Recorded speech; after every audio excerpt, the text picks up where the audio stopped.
நமஸ்காரம். நான் சென்னையிலேருந்து திருச்சிக்கு போற ஹைவேல திருச்சியிலேருந்து ஒரு 30 கிலோமீட்டருக்கு முன்னால ஊட்டத்தூர்னு ஒரு கிராமத்துல இருக்கேன். இந்த கிராமத்துல சுத்த ரத்னேஸ்வரர் அப்படின்னு ஒரு திருக்கோவில் இருக்கு, சிவனுடைய திருக்கோவில். இந்த திருக்கோவில் உள்ள விசேஷம் என்னன்னா, இங்க பிரம்மா தன்னுடைய பாவத்தை போக்கிக்கிறதுக்காக உலகத்துல இருக்கிற எல்லா தீர்த்தங்களையும் இங்க கொண்டு வந்து நீராடி தன் பாவத்தை போக்கின்றதா ஐதீகம். இங்க இருக்கிற பிரம்ம தீர்த்தத்துல எப்பவுமே நீர் வத்துறதே இல்லை.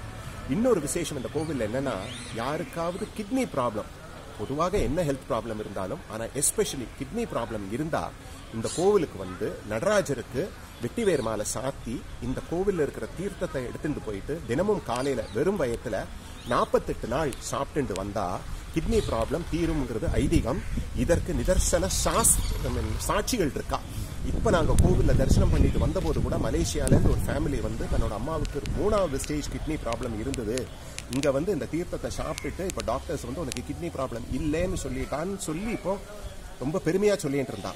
தயவு செஞ்சு எல்லாருமே இந்த கோவிலுக்கு வந்து சுவாமியோட அருளுக்கு பாத்திரமாக முடியும் தாழ்மையோட கேட்டுக்கிறேன். நமஸ்காரம்.